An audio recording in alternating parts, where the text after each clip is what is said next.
Hello everyone, I am Citizen Spokesperson Westropp-Evans. Today is August 18th, 2024. This is the daily briefing of the Israeli Citizen Spokesperson's office, and we're live on Instagram, X, YouTube, and LinkedIn, and available afterwards wherever you get your podcasts. Please start submitting questions in the chat, and as always, like and subscribe in order to help us to reach out to that wider audience. Today is day 317 of the October 7th war and the Hamas hostage crisis. The latest round of hostage negotiations are well underway. And while there are reports of progress, some key points must be made clear to all actors involved. Hamas is under pressure to release the hostages. But, per media reporting, there is no answer yet from Hamas themselves. Hamas began this war on October 7th, and Hamas does not want to end this war. Israel and its allies must apply all possible leverage to make Hamas do something it fundamentally does not want to do. And this is why maximum pressure must be applied to Hamas from all sides. Hamas wants to again smuggle weapons from Egypt under the Philadelphia corridor. Israel is trying to block it from rearming. Hamas wants to again put its terrorist army back in northern Gaza, right next door to Israeli towns and cities. Israel is trying to protect their borders. Hamas wants to again rape and murder innocents in Israel as they have promised to do. Israel is trying to keep its people safe from Hamas atrocities. There are tangible security threats to the future of Israel from Hamas's demands, and the hostages must be let go now. But giving in to Hamas's desperate ploy for survival doesn't end with peace. Giving in to Hamas guarantees they attempt an October 7th massacre again and again, just as they have repeatedly and explicitly promised to do. There is no possibility of sustainable peace if Hamas survives to retake control of the Gaza Strip. Allowing that simply lays the groundwork for the next October 7th. 115 hostages must be freed from Hamas today, and Hamas must not have the ability to take more hostages again tomorrow.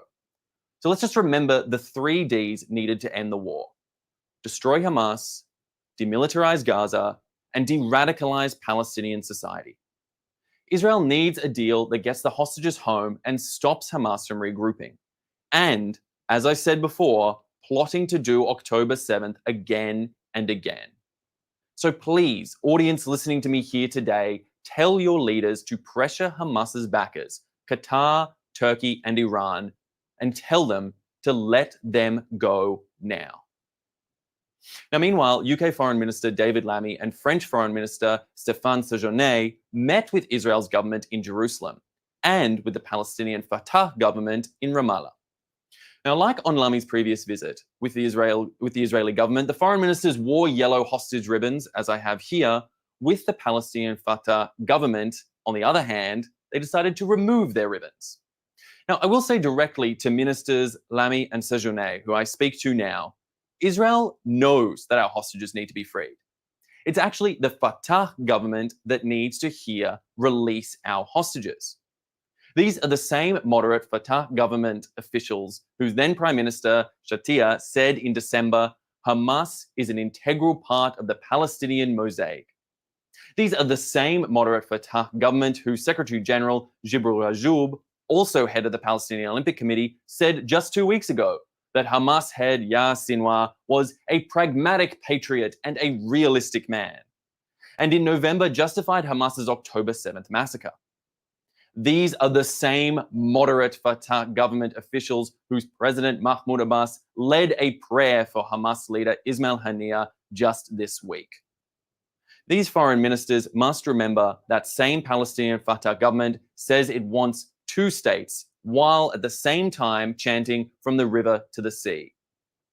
That just means that they want a state from the river to 9 miles away from the sea so that they can later sprint the remaining distance. The foreign ministers must oppose support for Hamas and October 7th, even when it comes out of the mouths of Fatah governments that Europe pays millions of dollars and euros to. Because coddling Fatah's support for violence enables Hamas violence. And that's not all. Palestinian Fatah President Abbas said just this week that America is the plague. I'm quoting those words that came directly from the mouth of this supposed moderate. Hamas also hates America and the West as a whole. And certainly Hamas's Iranian backers have also been very clear, explicitly so, that America is the great Satan.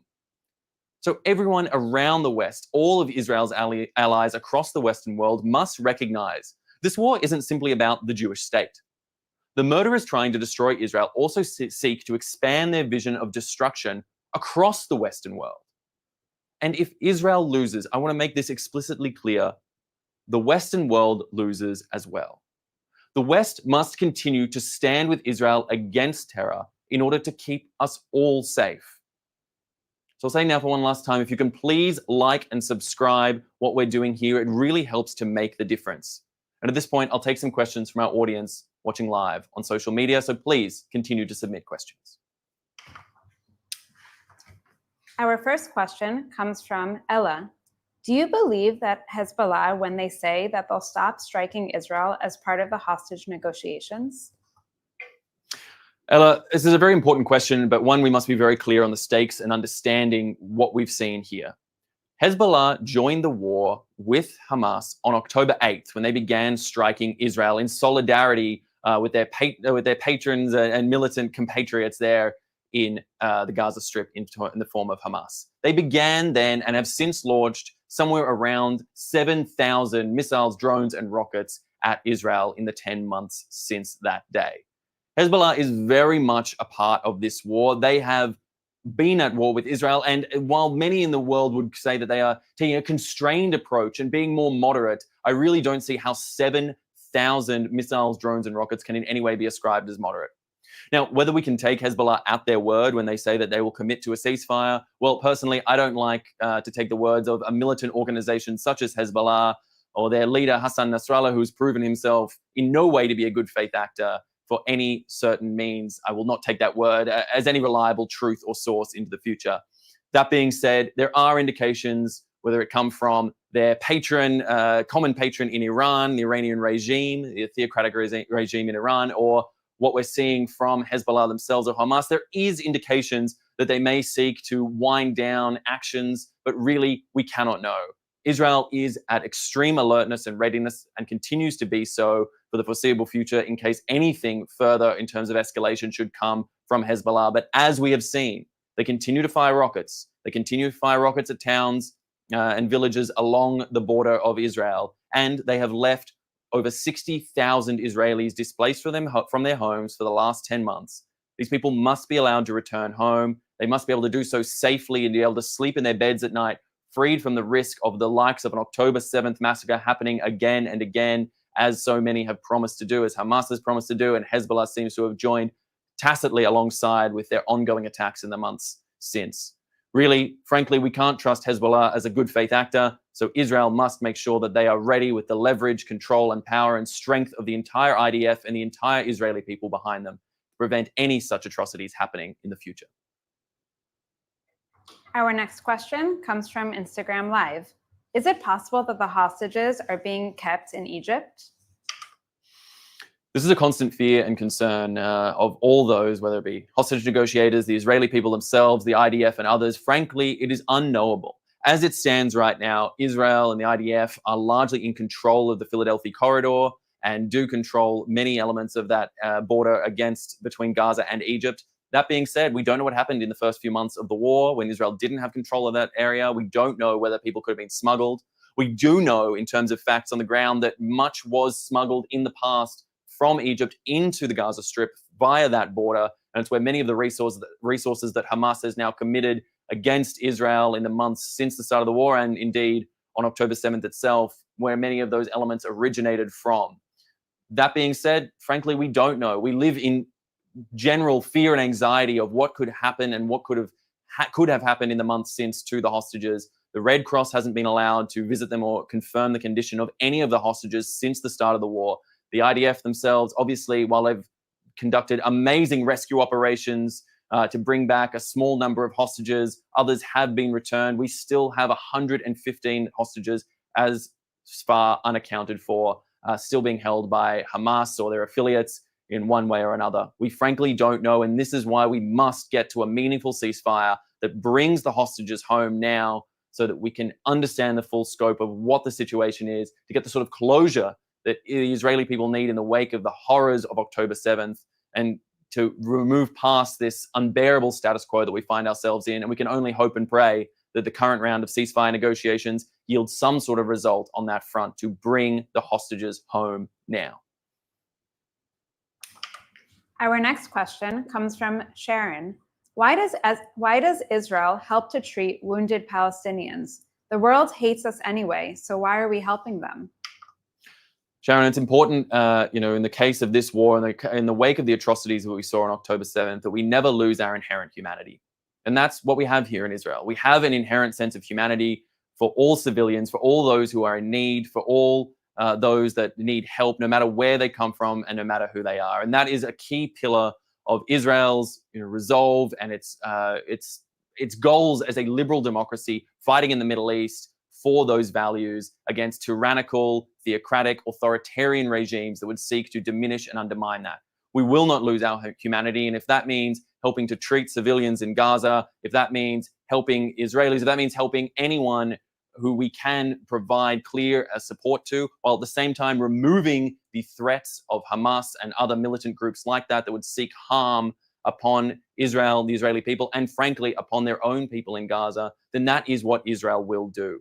This is why Israel, through COGAT, continues to provide extensive humanitarian aid to the Gaza Strip, with record numbers of trucks entering through into the Gaza Strip at all times. And as we've seen, so much of that aid being backed up at the border, unable to be distributed by the likes of UNRWA or others who claim to be helping out the Gazan people, while simultaneously propping up Hamas through the use of their infrastructure and the use of their facilities in an unregulated and unchecked manner.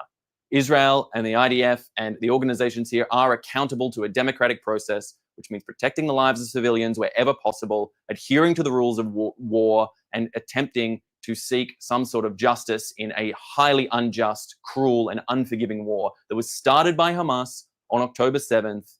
Let us not forget where that happened and why. And the most just solution we can reach at this point, 10 months into this heinous war started by Hamas, the best solution we can find is a ceasefire operation that would allow the people of Gaza, the civilians and innocents of Gaza, like the people of Israel, to return to some semblance of normalcy, some semblance of peace, but only on the condition that our hostages are brought back home to us, returned as is just, as is fair, and as should be done. And this is a key part of all elements of the Israeli strategy when they look out for people, as I said, Israelis, Gazans, whoever may they be. Our next question comes from Ed Bar on YouTube. The first two Ds of destroying Hamas and demilitarizing Hamas seem tangible, but how can we de-radicalize a society that has hatred so entrenched in their culture? Another absolutely critical question, and this must come and start from the bases of education. This must start from the bases of accountability. This must start by rooting out. I would say that the 3 Ds are interrelated, because as we destroy and demilitarize Hamas, we hope that their radical agenda and ideology can be stripped out of Palestinian society, root and stem, in the same way that they themselves will be stripped root and stem from the power and authority of the governance. You imagine, for 17 years now, Hamas has been in control of the Gaza Strip, applying their agenda effectively without restraint or control. Certainly UNRWA themselves haven't been providing any real mechanism of restraint or control, nor have we seen from any other UN organizations. It's been allowed to proliferate these ideas of incitement and hatred against Israel and the Israeli people and against the West as a whole. This sort of radicalization needs to be removed root and stem, and that can happen in a number of ways. So Hamas itself, as I said, being removed. We could turn to Europe and European powers. They're hoping to fund so much of UNRWA and humanitarian aid that goes into the Gaza Strip, and ensure that there are checks and mechanisms in place, the textbooks, education curriculum, whatever it might be throughout Palestinian society, are not being infected with the sort of incitement and hateful rhetoric that is so dominating Gazan education and Gaza institutions for the time being. These actions and checks can be put in place by those who are sending money in to make sure that their funds are being used appropriately, so that you, viewers from around the world, can ensure that your tax dollars are not being spent radicalizing and putting those checks in place. And that's where you can come in, viewers. Please, go reach out to your political leaders, reach out to those relevant parties and say, fine, we can continue providing humanitarian aid to the people of Gaza. As I said earlier, it is important that civilians be protected and that sufficient aid be given. on the condition and on the proviso that it does not lead to radicalization, that civilian infrastructure and resources do not get repurposed for military use by militants and terrorist armies seeking the destruction of Israel or others in the West. These are the sort of mechanisms we can all fight for in a fair and just world, which is exactly what we want here in Israel and exactly what the world should want and what all actors involved in the situation should be pushing for to de-radicalize the people of Gaza, to de-radicalize the Palestinians as a whole, and to try and reach some sort of sense of normalcy so we can all live in this region in some semblance of shared nature into the future. Our next question comes from Instagram Live. Is the ceasefire really a solution? And if it is, what guarantee do we have that we won't see another October 7th? Well, that's exactly what I spoke to you about today in starting this briefing. The ceasefire is not about a solution to end all solutions. It is a solution for the time being on the proviso we are able to get our people back, to get our hostages returned back to us, those 115 poor souls who are stuck inside Gaza against their will, being held by this terrorist army of Hamas. It is so critical that we reach a ceasefire in order to bring these people home, but it cannot be done under any cost. It must be done in a way that prevents the likelihood of an October 7th happening again and again, as Hamas has so often promised that they would do if given the power and leverage to do so. Israel has worked incredibly hard over the last 10 months to tear Hamas out of Gaza root and stem and to try and remove them and their radical militant agenda from the people of Gaza and separate that out. But that job must be completed. We must achieve those goals. We must destroy Hamas. We must demilitarize the Gaza Strip. We must de-radicalize the Palestinian people. And that must be part of the longer term goal. But we need to understand what we're dealing with here. In the short term, we need to bring the hostages home. And then we must achieve these longer term goals over time. And I'm not here to speak about the specificities of how a ceasefire would be achieved. I will leave that up to the politicians and negotiators there at the ceasefire table. But what I will say is that Israelis need to be able to sleep safely in their beds at night. Those 60,000 Israelis that have been displaced from the north must be able to return to their homes. Those 115 hostages must also be returned to their homes. And Israelis must be able to go on with some sense of normalcy and try and put an end to these heinous acts that were started by Hamas on October 7th, and not to fear that those may happen again at any point in the near future.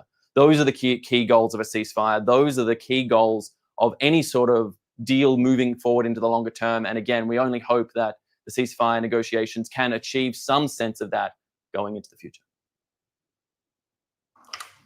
Our last question today comes from Michelle. Canada is compromised. Australia is fully anti-Semitic. America is hamstrung. What can we do as a Western Jew? We feel trapped, and American Jews are really in trouble. Michelle, I'd like to put a spin of optimism onto this, because I don't think the situation may be quite as dire as you say. I do believe that the allies of Israel in the Western world truly do remain that way. We saw that back on April 13th when Iran launched over 300 drones and missiles towards Israel, and we saw the allies of Israel stand up. We saw the US, the UK, France, Germany, even Jordan and Saudi Arabia standing up in order to protect and defend Israel against this barrage of assault from the Iranian regime. I do not think that in any sense the Western world is lost to the Israeli people. They remain close and dear allies. There are those wayward souls within the West who would try and co-opt certain elements of the media narrative, who would try and make believe that Israel is some global pariah, but this simply isn't the case. And where it may be the case in certain communities, it is our responsibility as supporters of Israel, be you Jewish, non-Jewish, anything in between, to go out at the grassroots level, to speak to your local politicians, to speak to officials around the world and say that we need to stand up for Israel, that now is the time to be fighting for a Western, liberal, democratic nation, fighting against authoritarianism, fighting against tyrannical, theocratic regimes around this entire region. This is the time to stand up for Israel and help fight for that. And if we can bring enough voices to the table for those that truly do understand and bring our allies along with us, then I think Israel is understood around the world. And this is the message we want to bring forward. Israel will be understood around the world to be fighting for senses of liberal democracy and freedom around the world, and to get our hostages home, to get our people returned to sleeping safely in their beds at night. And all these messages are something that are resonating and being understood. We'll continue to see that, whether it be at the political level, whether it be at the personal level. And this is really the takeaway that I want everyone to bring from this briefing today, that there are allies out there. Israel is not isolated and alone, but we simply need to rally behind the cause to fight for clear and distinct ideas, such as those I presented here today, and to make sure that the message comes clear that Israel is a freedom-loving, democratic nation and will continue to fight for those principles into the future, and we must bring all our allies with us. All right, that is all we have time for today's briefing. I want to thank you so much for taking the time to listen here today. And as I always say, please like and subscribe. It really helps to get the message out and is really so critically important to help spread so much of the message about Israel, the reality that's going on here on the ground at the moment. In the meantime, I just want to say I've been Westropp-Evans. Thank you so much for watching. Thanks for watching. Drop a comment below. Don't forget to like, share, and hit subscribe to stay updated with our latest content. Until next time, stay informed and inspired. This is Dejobnik signing off.